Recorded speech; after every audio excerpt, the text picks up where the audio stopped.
एक नया महीना स्टार्ट होने से पहले ही ना अगर हम अपने घर के सिर्फ चंद कोनों को भी ना अच्छी तरह रीसेट कर लें तो पूरा घर हमें बहुत ज़्यादा साफ, खूबसूरत और ऑर्गेनाइज फील होता है। हम अक्सर यही सोचते रहते हैं कि इतना काम है, कहाँ से शुरू करें। लेकिन मेरा मानना है अगर घर को एक ही दिन में परफेक्ट बनाने की ज़रूरत नहीं होती, बल्कि एक जगह से सिर्फ उसको शुरू करने की ज़रूरत होती है। तो बस जी आज की वीडियो स्टार्ट करते हैं। So let's get started. अस्सलाम वालेकुम माय यूट्यूब फैमिली, कैसे हैं आप सब लोग। उम्मीद करती हूँ आप सब ठीक ठाक होंगे। मैं भी अल्हम्दुलिल्लाह बिल्कुल ठीक ठाक हूँ। तो जी आज मैंने सोचा कि महीना शुरू होने से पहले ही ना अपने जो किचन के कैबिनेट्स हैं उनको मुकम्मल तौर पर डी क्लटर, क्लीन और ऑर्गेनाइज कर लिया जाए, क्योंकि ताकि जब मैं मंथ की ग्रॉसरी करूं तो मुझे इजीली बस मैं चीज़ें लेकर आऊं, उनको कैबिनेट्स में रखूं और मुझे बहुत ज़्यादा मुश्किल भी ना हो। क्योंकि आज मेरे पास थोड़ा सा टाइम था और जब मेरे पास थोड़ा सा टाइम फ्री होता है ना तो मेरी कोशिश होती है कि ना अपने घर को ना प्रॉपर तरीके से क्लीन कर लूँ, या तो ऑर्गेनाइज कर लूँ या फिर कपड़ों को प्रॉपर तरीके से ऑर्गेनाइज करके सेट कर लूँ। अब यहाँ पे सबसे पहले सबने नाश्ता कर लिया था। अब मैंने क्या किया, सबसे पहले जो हमारे घी और ऑयल का डोल होता है ना, मैंने उससे स्टार्ट ले लिया था। रात में लेकर आई थी अंडे, उनको भी मैंने बास्केट में डाल के अच्छे से वॉश कर लिया था। अभी वो ड्राई हो जाए फिर उसको उसके जो मैंने ट्रे लेकर आई हूँ उसके अंदर लगाऊंगी। अब यहाँ पे ना थोड़ा सा ही देसी घी रह गया था, उसको ना मैंने इस तरह की जो एयर टाइट डब्बी होती है ना, ये मेरे पास पूरा 4 का सेट है। ये मैं $1 से लेकर आई थी। उस टाइम ना ये 800 रुपीज़ की मुझे मिली थी, काफ़ी टाइम पहले लेकर आई थी। अब मैंने क्या किया था, जितना भी घी था वो निकाल के मैंने उसमें रख लिया था। अब मैं जो इसका घी वाला देसी घी का डोल है ना, उसको भी अच्छे से धो के उसको मैंने ना उल्टा करके रख दिया था, ताकि जितना भी पानी है वो अच्छे से ड्राई हो जाए। उसके बाद ये जो कुकिंग ऑयल वाला है मेरे पास डब्बा। अब यहाँ पे क्या होता है कि जब आप लोगों मेरे स्टार्टिंग से अगर व्लॉग्स देखते हैं तो आपने देखा होगा मैंने अपना जो फ्रायर है उसके अंदर इसका ऑयल डाला था, ऑलमोस्ट कोई 3 kg के करीब डाला था। अब मैं वो ऑयल जो है वो वेस्ट नहीं कर सकती थी। अब मैंने क्या किया था कि उसको ना इस डोल के अंदर डाल दिया था ताकि मैं उसको खानों में यूज़ कर लूँ। अब मैंने क्या किया जी, इसको भी ऑयल को भी अच्छे से छान लिया था, क्योंकि अब मैं इसको वेस्ट तो नहीं कर सकती थी ना। तो अब यहाँ पे जो इसका ऑयल वाला डोल था ना, इसको भी मैंने अच्छे से वॉश कर लिया था लेमन मैक्स से, और इसको नीचे से भी अच्छे तरीके से हम लोग वॉश करेंगे। करने के बाद इसको भी मैंने ना इस तरीके से उल्टा करके रख दिया था। अब यहाँ पे जितने भी बर्तन थे ना वो ऑलमोस्ट सारे वॉश हो चुके थे, नाश्ते के भी बर्तन वॉश हो चुके थे। अच्छा, मेरी तो यही कोशिश होती है जब भी मैं अपने किचन में काम कर रही होती हूँ ना, साथ साथ जो जो उनसे बर्तन होते हैं ना मैं उनको वॉश कर रही होती हूँ, क्योंकि इतने सारे एकदम इकट्ठे हो जाते हैं ना तो फिर मैं बड़ी पैनिक हो जाती हूँ। मुझे समझ नहीं आता कि मैं कहाँ से काम स्टार्ट करूँ। तो मेरी कोशिश होती है कि जो सा बर्तन खाली कर रही हूँ साथ साथ मैं उसको धोती रहूँ। उसके अलावा जी ये जो एयर टाइट जार्स है ना, ये तो बहुत ही ज़्यादा घर में ज़रूरी हैं। अब जो था ना, ये मैं लेकर आई हुई थी चिप्स, बच्चे मेरे बड़े शौक से खाते हैं। अब क्या होता है कि मौसम भी ऐसा था, तो एक जो जार के अंदर जो थी ना निम्को थी, वो तो थोड़ी सी ख़राब सी हो गई थी, सॉफ्ट हो गई थी, तो मैंने जो है ना उसको चोकर में डाल दिया था। अब जो ये वाली थी ना, ये बिल्कुल ठीक थी। मैंने इसको इस तरीके से जार के अंदर डाला और इसको एयर टाइट करके इसको साइड पे रख दिया था। दूसरे वाले जार जो है ना, क्योंकि मैंने कैबिनेट के अंदर रखे हुए होते हैं जार्स, तो फिर मैं इनको टाइम टू टाइम चेक करती रहती हूँ। अब यहाँ पे इस जार को जो है ना वो मैंने सेपरेट वाला जो है ना हमारा सिंक का, ये उसके अंदर रखा है, ताकि थोड़े से नाजुक से होते हैं, ज़रा सा हाथ लगा नहीं टच हुए और ये फ़ौरन गिर के टूट जाएगा। तो बस ये मैंने इसको साइड पे रख लिया। पहले जितने भी बर्तन थे ना सिंक के अंदर उनको मैंने वॉश कर लिया था। एंड में आके जो है ना मैंने इस जार को वॉश कर लिया था। अच्छा, मुझसे मिस्टेक ये हो गई थी कि इसके ऊपर ना लकड़ी का जो है ना वो लिड है, तो उसको हमने वॉश नहीं करना था। मैं वीडियो के चक्कर में ऐसा वीडियो बना रही थी, मेरा हर तरफ ध्यान फंसा हुआ था, साथ साथ मैंने मशीन भी लगाई हुई थी कपड़ों की ना। तो फिर मैंने सोचा यार अब मैंने उसको अच्छे से फिर बाद में ड्राई कर लिया था। अब यहाँ पे जो ये जो ऑयल का और घी का डोल था ना, इनको मैंने अच्छे से साफ़ किया। फिर मैंने ना इनको धूप में रख दिया था, ताकि जितनी भी नमी है, पानी है, वो उसको धूप लगे और ये बिल्कुल ड्राई हो जाए। तो बस यहाँ पे धूप में रखने के बाद जो है ना फिर मैं आगे से साथ साथ मशीन से कपड़े भी निकाल रही थी, क्योंकि आजकल है ना मेरी कोशिश होती है कि मैं एक दिन छोड़ के ना लाजमी मशीन लगा लूँ, क्योंकि इतने ज़्यादा कपड़े हो जाते हैं, फिर सब सारे कपड़ों को आयरन करना फिर वो मेरे लिए बड़ा हेक्टिक हो जाता है। तो यहाँ पर ना साथ साथ मैं मशीन से कपड़े निकाल रही थी। आज मुझे अपनी बेटी का ब्लैंकेट भी वॉश करना था, और मैंने जब भी ब्लैंकेट्स वॉश करने होते ना मैं हमेशा एक एक करके करती हूँ। जैसे आज मशीन लगाई, एक ब्लैंकेट आज वॉश कर दिया, एक लगाई तो वो एक नेक्स्ट डे कर दिया, इस तरीके से ना।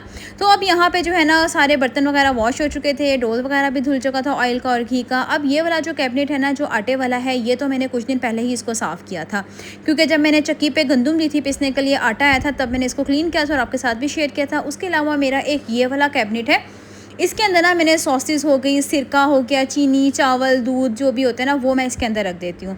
अच्छा, अब जितनी भी ये चीज़ें होती हैं ना, सॉस वगैरह है और सिरका है, इनको मैं क्या करती हूँ इस तरीके से ना मैंने एक बास्केट रखी हुई है उसके अंदर रख लेती हूँ। इस तरह से अगर मैं डायरेक्टली रखूँ ना तो वो इतनी फैला हुआ लगता है, और इस तरह से फिर वो एक एक चीज़ को ढूंढना बड़ा मुश्किल लगता है। उसके अलावा यहाँ पे मेरे बिस्किट्स रखे हुए हैं, बच्चे मेरे शौक से खाते हैं चाय के साथ ना सुपर बिस्किट।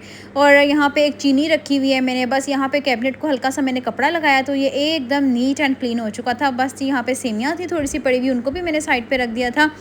फिर उसके बाद जो है ना ये वाला मेरे पास दराज आ गया था। इसके अंदर जो मैंने रखी हुई ना चीज़ें वो सारे साबुन वगैरह हैं। अब आप कहेंगे आप ही आपने इतने सारे साबुन इकट्ठे किए हैं। अच्छा, मैं क्या करती हूँ, जब भी ऑफ़र लगती है ना 3 के साथ 1 फ्री, आप लोगों के यहाँ भी लगती होगी कैश एंड कैरीज़ वगैरह पे, तो फिर मैं क्या करती हूँ कि कभी 1 ले लेता हूँ, क्योंकि मंथ में हमारे इतने ज़्यादा साबुन तो यूज़ होते नहीं हैं, हमारे 2 या 3 यूज़ होते हैं ज़्यादा से ज़्यादा।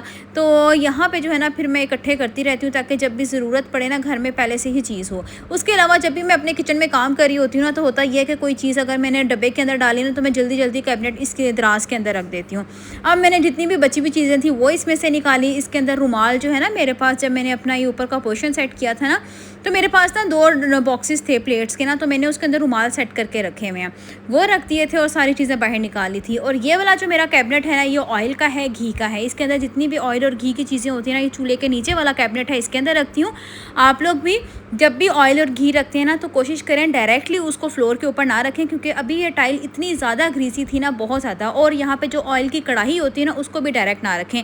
मैंने इस तरह का ये स्टैंड रखा हुआ है, इजीली $1 से कोई 150 का 200 रुपीज़ का मिल जाता है। अभी तो कढ़ाई को ऑयल मैंने फ्रायर में डाला हुआ है, लेकिन पकोड़े बनाने हो तो मैं इसी कढ़ाई में बनाती हूँ। तो क्या करती हूँ, ये टाइल इतनी ज़्यादा ग्रीसी थी ना, तो मैंने इसको हल्का सा जो है सरफ वाला कपड़ा लगाया, फिर मैंने उसके ऊपर गीला कपड़ा लगाया था, तो ये टाइल्स बिल्कुल साफ़ हो गई थी। आप लोग भी ना जब भी ऑयल का या घी का डोल रखते हैं ना तो उसको हमेशा टाइल के ऊपर रखें। उसके अलावा जी हमारा एक ये वाला दराज है, इसका तो इतना ज़्यादा फ़ायदा ना, इतने छोटे छोटे जो स्पाइसेस होते हैं ना वो इसके अंदर ऑर्गेनाइज हो जाते हैं। अब चीनी पत्ती भी मैंने इसके अंदर रखी हुई है, और यहाँ पे चीनी का जो डब्बा है वो भी खाली हुआ था।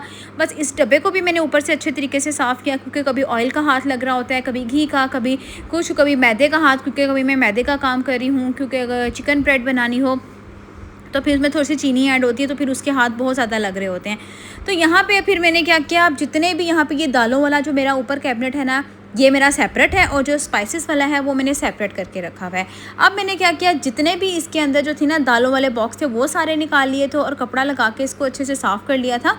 अब यहाँ पे सारी दालें जो है ना वो मैंने नोट डाउन कर ली थी। अब जोन सी चीज़ें आएंगी, अब मैंने जो पीछे ना जो टेबल है उसके ऊपर मैंने कॉपी पेंसिल रखी हुई थी। अब यकीन करें इतनी ज़्यादा आसानी हो जाती है ना। मैंने एक चीज़ देखी, जब आप ना नोट डाउन कर लेते हैं ना चीज़ को, तो आप जब ग्रॉसरी करने जाते हैं तो आपके पैसे एक्स्ट्रा खर्च नहीं होते हैं। और इसी तरह जो है ना हम होम मेकर्स थोड़े पैसे करके उसको सेव करके फिर हम किसी अच्छी चीज़ पे इन्वेस्ट कर सकते हैं। अब यहाँ पे क्या हुआ, जितने भी ये मेरे बॉक्स थे ना, ये एयर टाइट बॉक्स हैं, तो इतने बेहतरीन रहते हैं ना। यहाँ पे ना मैंने क्या किया था, इन सारों को निकाल के ऊपर से इनको अच्छे से साफ़ कर लिया था, और जो खाली बॉक्सेस थे ना उनको भी अंदर से कपड़े से क्लीन कर लिया था। अब जो सी चीज़ें नहीं थी उनको मैंने नोट डाउन कर लिया था। उसके अलावा ये मेरा मेन जो है ना स्पाइसेस वाला पूरा कैबिनेट है। इसके अंदर बेसन है, मैदा है, मिर्चें हैं। अब इसके अंदर जोन सी चीज़ें नहीं थी ना उनको भी मैंने नोट डाउन कर लिया था, और इसकी शीट निकाल के ना इसको भी अच्छे से साफ़ कर लिया था। हम देखें क्लीनिंग तो हमें ही करनी है ना। अगर तो आप जॉइंट फैमिली में रहती हैं तब तो आप किसी की हेल्प ले सकती हैं, या फिर आप मिल के कर सकती हैं, इस तरह आपको बहुत ज़्यादा आसानी हो जाती है। लेकिन अगर तो आप इकट्ठी हैं, सारा किचन आपके अंडर है, तो फिर थोड़ा करके आपको खुद ही करना है। कोई दूसरा आके जो है ना आपके किचन को क्लीन नहीं करेगा, आपके घर को साफ़ नहीं करेगा। तो बस जी यहाँ पे अब जोन सी बची हुई चीज़ें थी ना उनके ऊपर पहले तो मैंने नाम लिखा। अब ये ना मुझे मीठे सोडे की तरह लग रहा था, ग्लूकोज, तो मैंने सोचा कि मैं ना बेदहानी में जो है ना इसको मीठे सोडे के तौर पर यूज़ ना कर लूँ। तो बस फिर मैंने क्या किया, ये एयर टाइट एक मेरे पास बॉक्स पड़े, मे बी 3 के बॉक्सेस हैं। ये मैं लेकर आई थी कमर्शियल मार्केट से, तो ऑलमोस्ट ये भी कोई 500 या 600 रुपीज़ के 3 का पेयर था। तो फिर मैंने ना इसके अंदर रख दिए थे और इसको फ्रिज में रख दिया था। बेसन था, थोड़ा सा नमक था, थोड़ी सी मिर्चें थी, इस तरह की ना जो बच जाती हैं चीज़ें। अब यहाँ पे जो डॉल थे ये भी अच्छे से ड्राई हो चुके थे, और मैंने इसके अंदर ऑयल भी डाल दिया था। तो यहाँ पे अल्हम्दुलिल्लाह मेरा किचन नीट एंड क्लीन हो चुका था। आप लोगों को मैं अभी फाइनल लुक भी दिखाती हूँ अपने किचन की।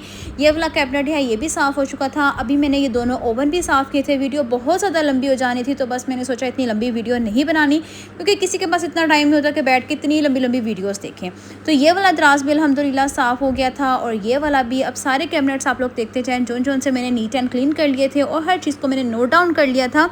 तो अब इंशाल्लाह जब मैं मंथ के स्टार्ट में 1 तारीख को या 2 तारीख को मैं ग्रॉसरी करने के लिए जाऊंगी। अब किस तरह से ग्रॉसरी करती हूँ, लिस्ट कैसे बनाती हूँ, प्रॉपर लिस्ट तो मैंने बनाई ली है। एंड में जब ग्रॉसरी करने जाऊँगी फिर आपको दिखाऊँगी, तो कैसे कैसे चीज़ें लेती हूँ इंशाल्लाह वो आप लोगों के साथ लाजमी शेयर करूँगी। तो कैसी लगी आज की वीडियो लाजमी बताना, वीडियो को लाइक और शेयर करना, चैनल को सब्सक्राइब कर देना, और एक प्यारा सा कमेंट भी कर देना। मिलती हूँ नेक्स्ट व्लॉग में अगली वीडियो तक के लिए। अल्लाह हाफिज़।